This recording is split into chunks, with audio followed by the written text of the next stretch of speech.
And that is why to cultivate our capacity of being happy is very important. The fact is that happiness is available. Conditions of happiness are available. If you know how to say bye-bye to the past and to say bye-bye to the future and go home to the present moment, and then you'll find that you have more conditions to be happy than you have thought. Life is such a gift, abundant. Dear friends, while I was in Germany last month, I was interviewed by a Christian theologian about the subject of a global spirituality. How to bring about a global spirituality. Our retreat has something to do with global ethic, the path of the Buddha, Buddhist contribution to a global ethic. And there must be some relationship between spirituality, the spiritual, and the ethical. The 5 mindfulness trainings represent the ethic of Buddhism. For lay practitioner, the 5 mindfulness trainings represent the path of morality, the ethic of Buddhist path.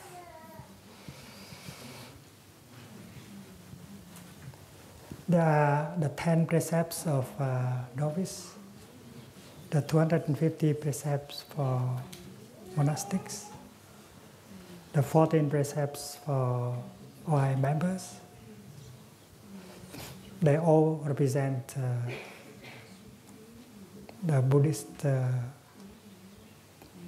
teaching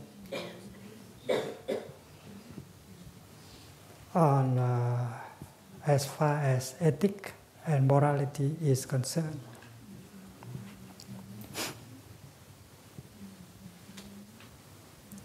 And the one who interviewed me, he seems to distinguish between the spiritual and the ethical.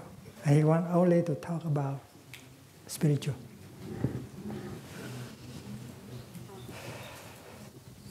And I told him that anything can be spiritual.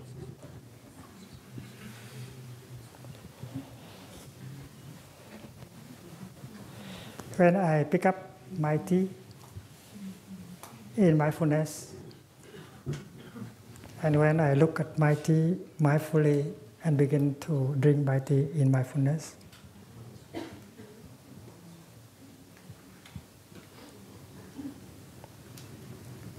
tea drinking becomes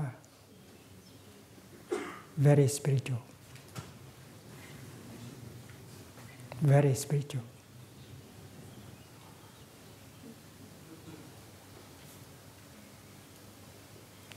When I brush my teeth in mindfulness, aware that it's wonderful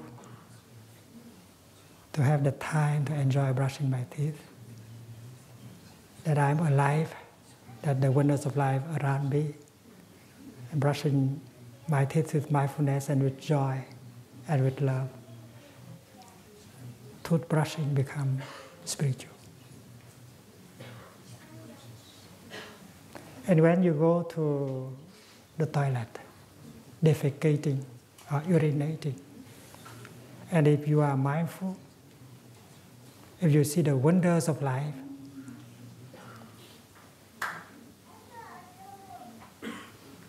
many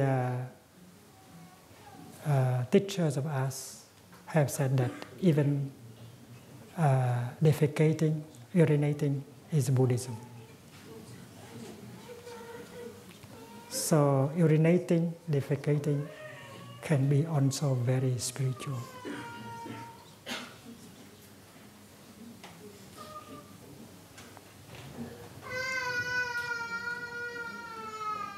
So there is a deep link between the ethical and the spiritual. And if you cannot see the spiritual in the ethical, your ethic may be empty. You do that, but you don't know why you do that. And you don't enjoy doing that. Suppose you practice the fifth training, not to drink alcohol.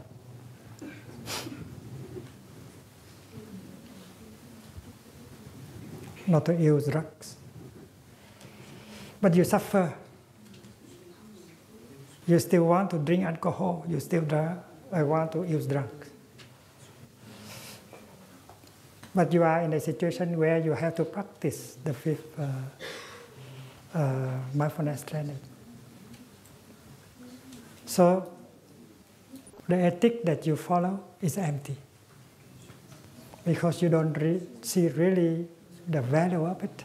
You don't see it has come from insight, from love. You don't see a spiritual dimension. And that is why you don't like, you know that it's good for your health, so you refrain, but you suffer. It's like being a vegetarian. If you are happy eating vegetarian food, you feel that you are lucky to be able to eat only vegetable and not to cause suffering to other living beings. And there is a joy, there is insight, there is compassion, there is spirituality in your eating. So eating becomes a very spiritual thing. So we will find out during our meditation together that there is no barrier dividing the ethical and the spiritual. They are one. We shall have Dharma talks dealing with the theme. We shall have Dharma discussions in order to share our insight, our experiences. But supporting these kind of actions, we have our practice, our daily practice. We eat in mindfulness, or listen to the birds and the bell, and each other in mindfulness. We practice mindful walking, mindful sitting, mindful breathing, mindful eating. So in that kind of mindfulness and concentration, we shall have a powerful energy of mindfulness and concentration. It will help us get a breakthrough and unite our insight. We want to offer the path of Buddha to the world. We seek a kind of language that can, by which we can share the wisdom of the Buddha to the world. And we do that not as scholars, but as practitioners. So our insight comes from our practice and not from our learning from books. And therefore our practicing together of walking, sitting, breathing, eating, brushing our teeth is very important. It is at the foundation of our success. We shall have to offer a new version of the 5 mindfulness trainings. A new version. So that everyone, Buddhist and non-Buddhist, can see this is the path for the whole world. During our winter retreat, we have done that during 3 months, mostly with monastics. And after that, we had the French retreat. We also focus our attention on a new version of the 5 mindfulness training. And with the 21-day retreat, we do it again. The Sangha has done it once, twice, and now it's the third time. We want to go deep. And we need everyone for his or her practice, his or her insight. We want to offer the world our idea, our experience, our joy, as in the form of a text on global ethics.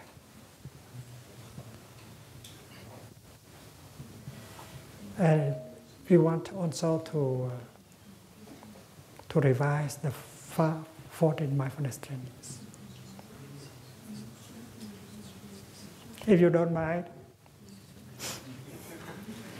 we have two versions. One version for Buddhists is very easy because there are technical terms. And one version for everyone.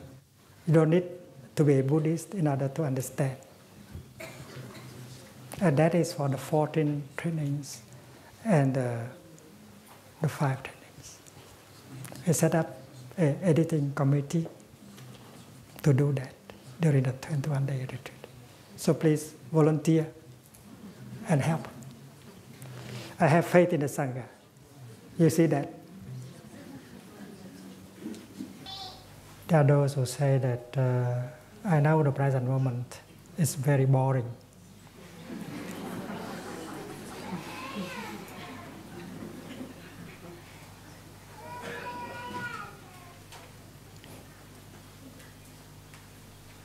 These people are used to be in the past, to get caught in the past, to live in the world of memory. Or these people would dream about the future.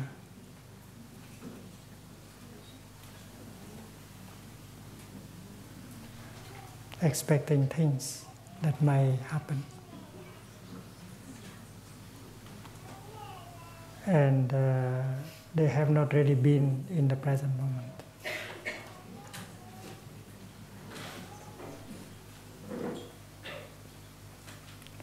And when they say that, well, I know the present moment is boring, it means that they have never really been in the present moment.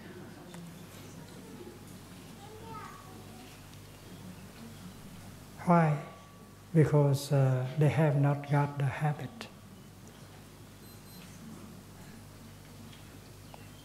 They are used to live in the past, and they consider the past as their home, always sliding back to the past.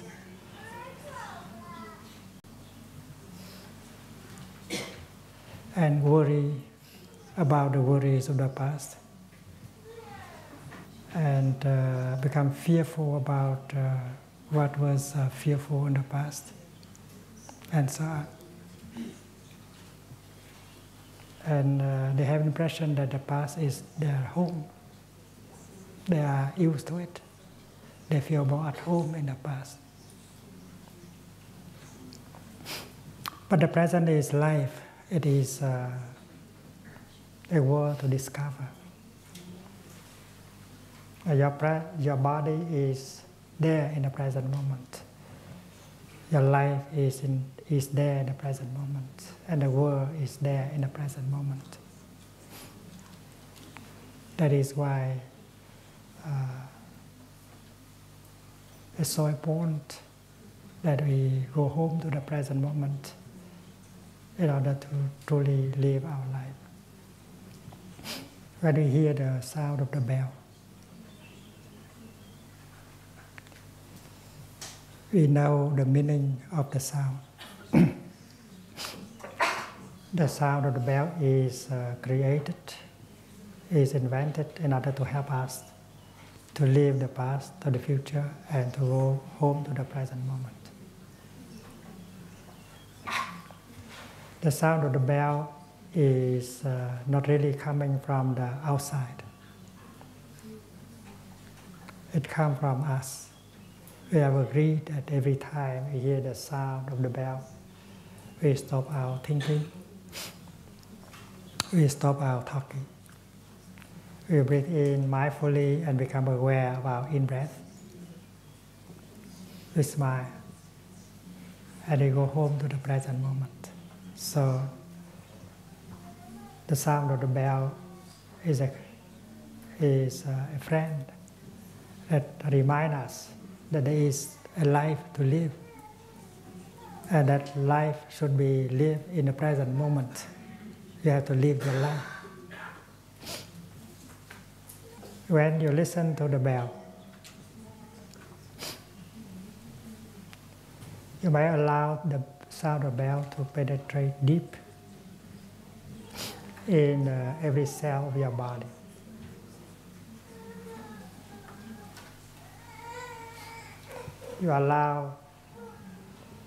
You invite all the cells in your body to join you in listening to the bell.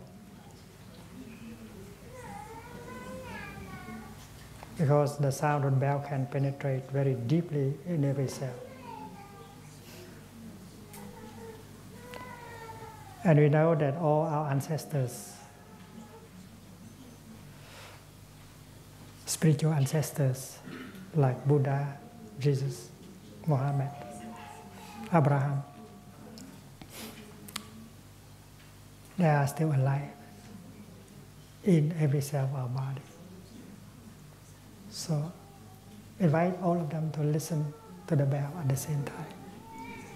All our ancestors are fully alive in every cell of our body. And when we listen to the bell deeply, all our ancestors listen to the bell at the same time. There will be mindfulness, concentration, and peace for everyone.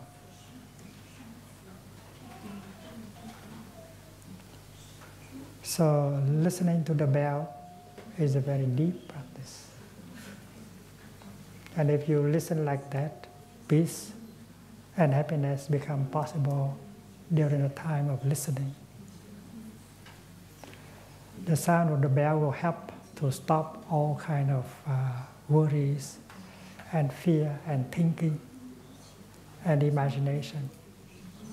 The sound of the bell helps us to bring our mind back to our body so that we be fully present in the here and the now.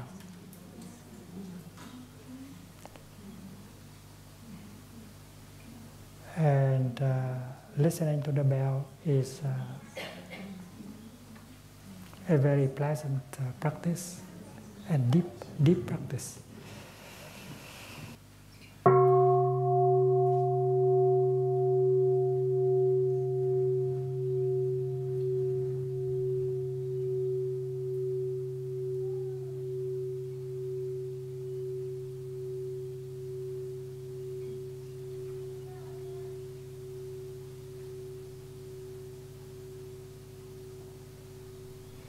When you hear the bell, the first thing you do is to stop.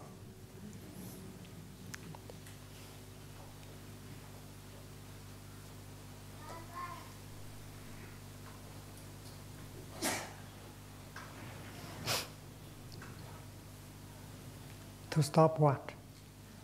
There are many things that are going on.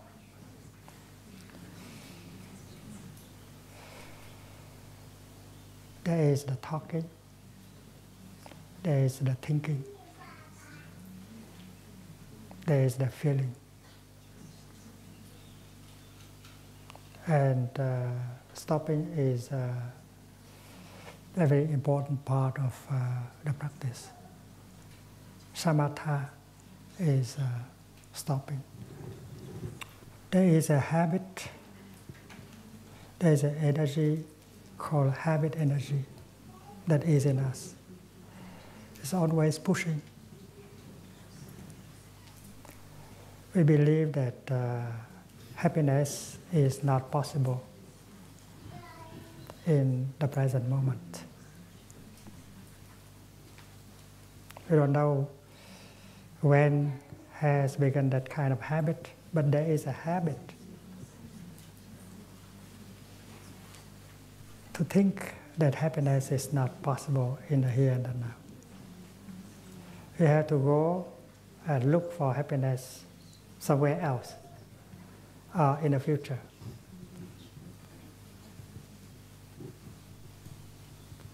That is a habit energy in everyone. And that is why we have been running.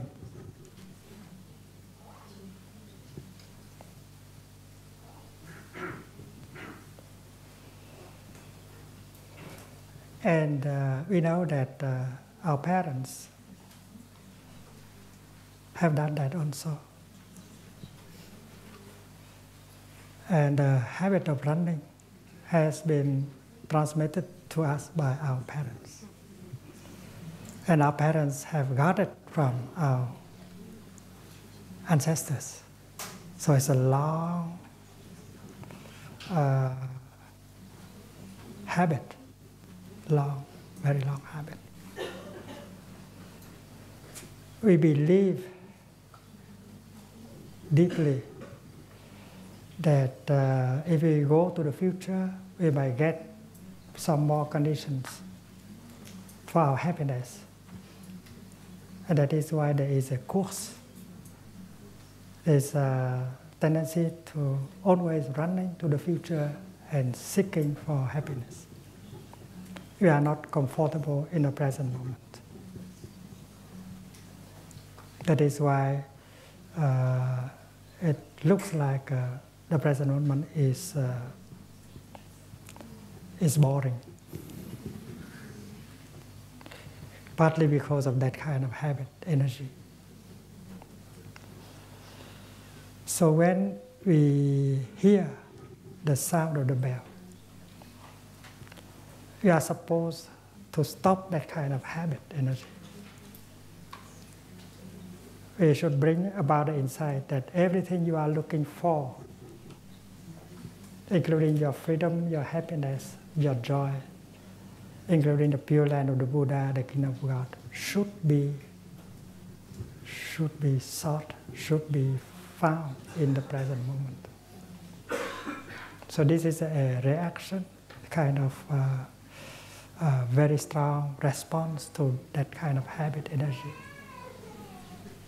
And stopping like that is not very easy.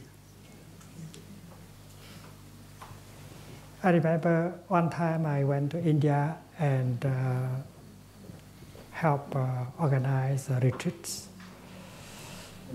for the untouchable people in India. Many millions of them have embraced Buddhism because they think that Buddhism is the only path that can help them get out of discrimination. They are the lowest class in society. They have been discriminated for many, many thousand years.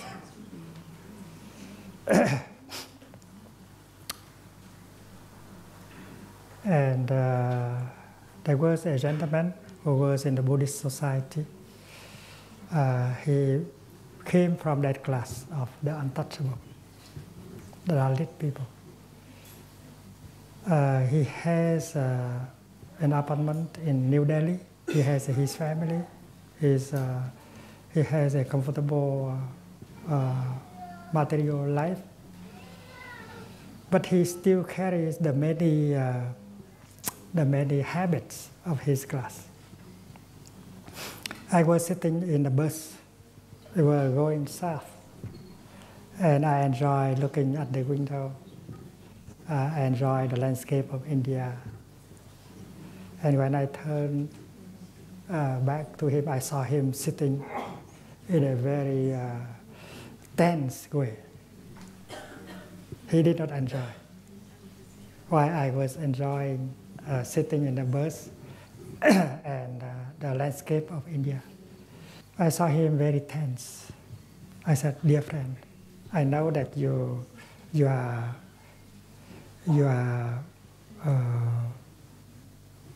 eager to make my visit pleasant and happy.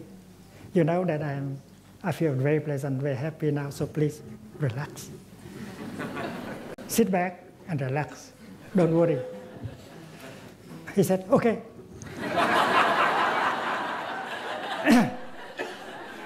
So he sit back and relax. And I look out at the window again and enjoy again. And a few minutes later, when I look back, I saw him as rigid as before.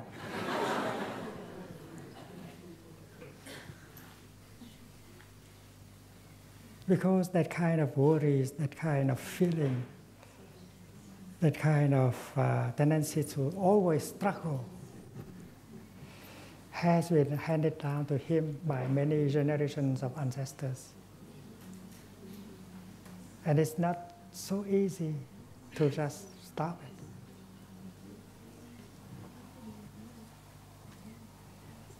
it. And you need a friend in order to remember to stop it. You need the sound of the bell. You need a co-practitioner to, from time to time, help you to stop it. You do not want to fight against that, because it's impossible to fight that habit energy. And the method that is prescribed is to recognize the habit energy.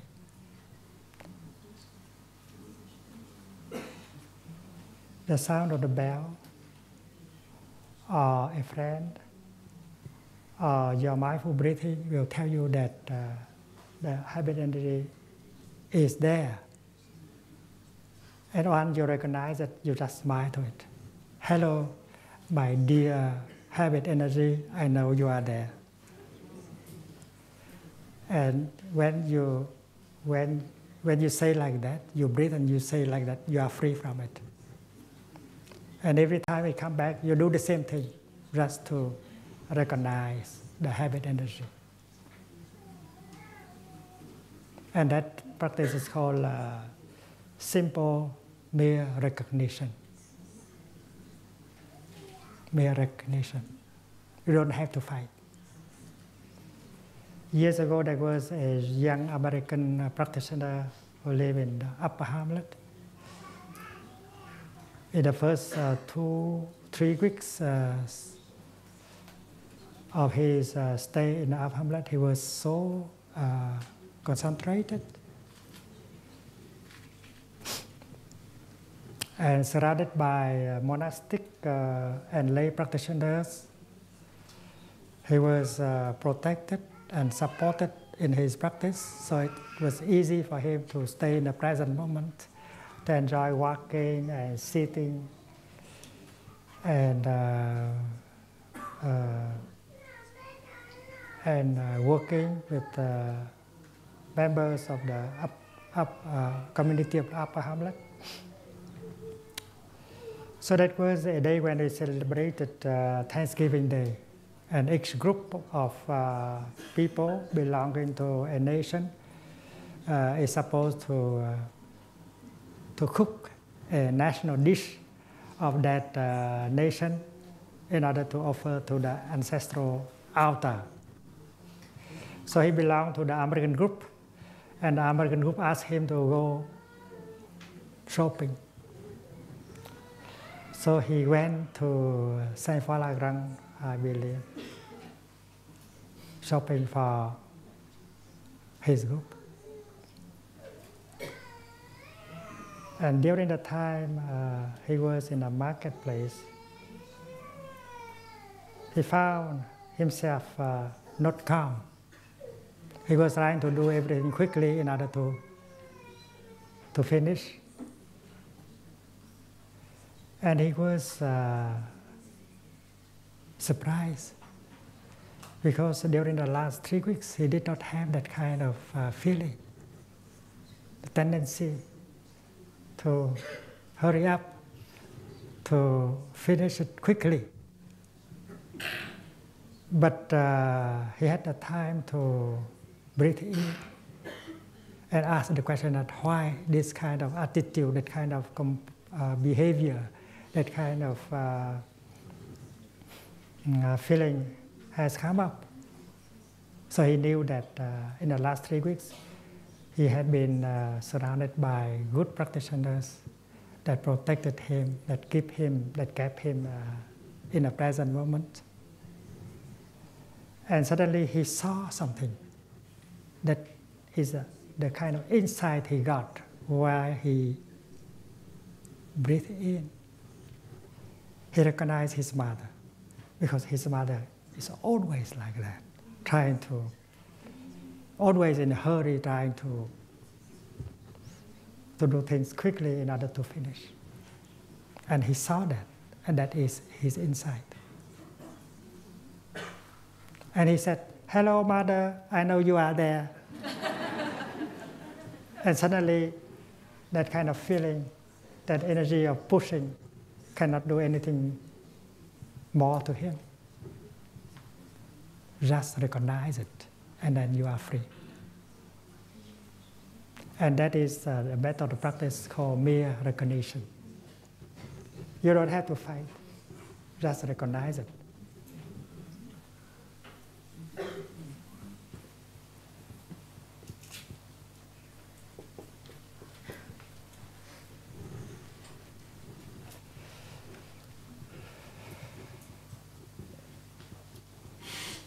Hello, dear friend.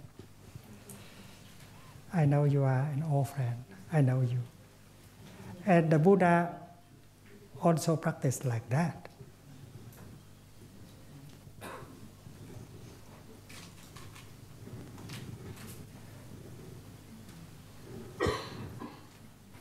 Even after enlightenment, the Buddha continues to practice. Because the practice nourishes your happiness, your peace, your joy. So the Buddha was practicing like us, like we do. When I was a novice monk,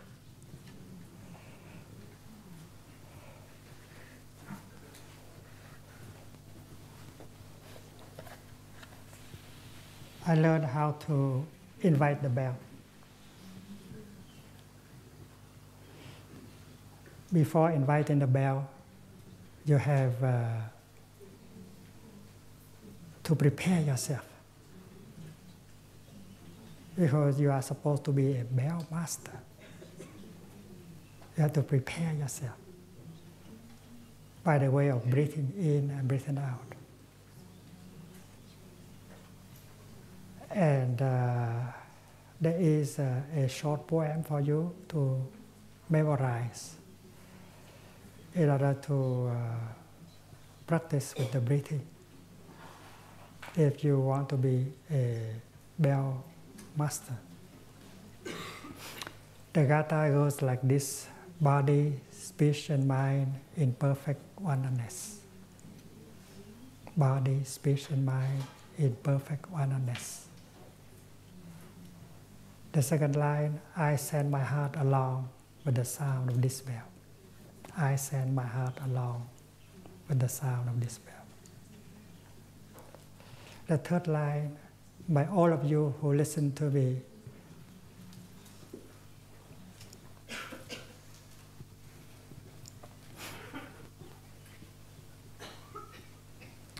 overcome your forgetfulness. Forgetfulness is the opposite of mindfulness. Mindfulness is body and mind together, and you are established fully in the present moment. And forgetfulness is just the opposite.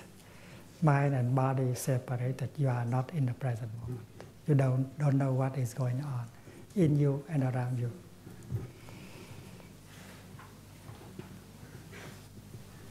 May all of you who listen to me awaken from your forgetfulness and transcend the path of anxiety and sorrow. That is the fourth line. And transcend the path of anxiety and sorrow. So the novice monk would hold a bell inviter. We don't call it a stick. And breathe in and out with the Gatha short poem. Body, speech, and mind in perfect oneness. I send my heart along with the sound of this bell. May those of you who listen to me awaken from your forgetfulness and transcend the path of anxiety and sorrow. And after having breathed in and out 2 times, I feel calm, I feel concentrated, I feel ready, and I am qualified as a bell master. And then I invite the bell to emit a half sound.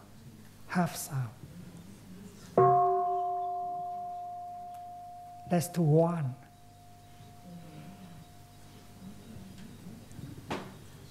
To warn the bell and to warn the people that something will happen. A full sound of bell will happen. So this is a half sound. So beginning, you practice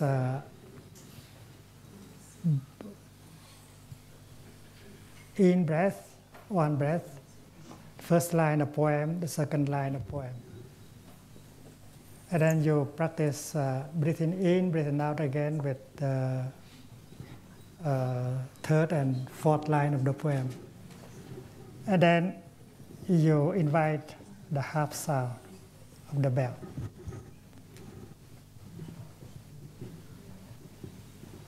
In the tradition, we believe, we agree with each other that the sound of the bell comes from the inside.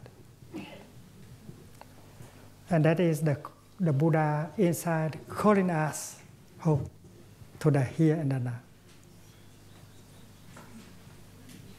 So you have to pay respect to the Buddha. It's Buddha is calling you, the Buddha within that is calling you. So you have to stop.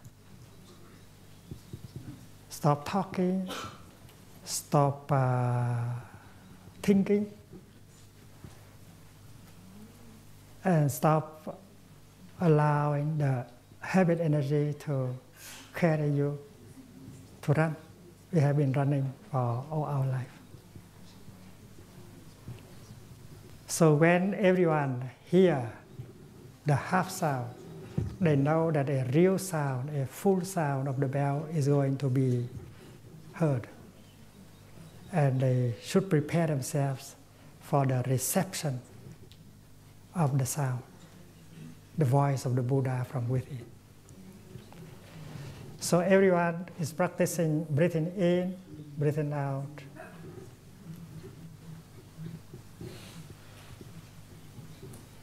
At least 1 time.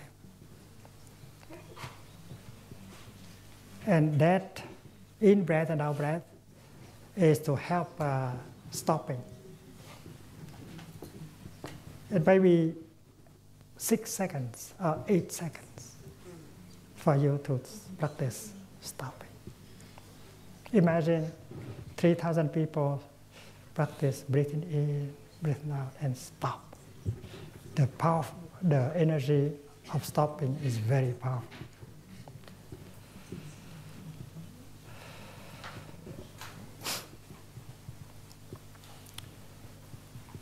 And as a bell master, you should be generous. You should allow people enough time to prepare themselves to stop completely in order to be ready to receive the full sound of the bell. The voice of the Buddha coming from deep inside.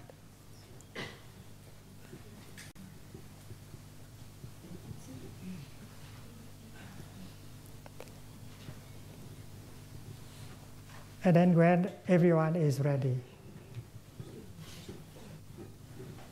the bell master will invite a full sound.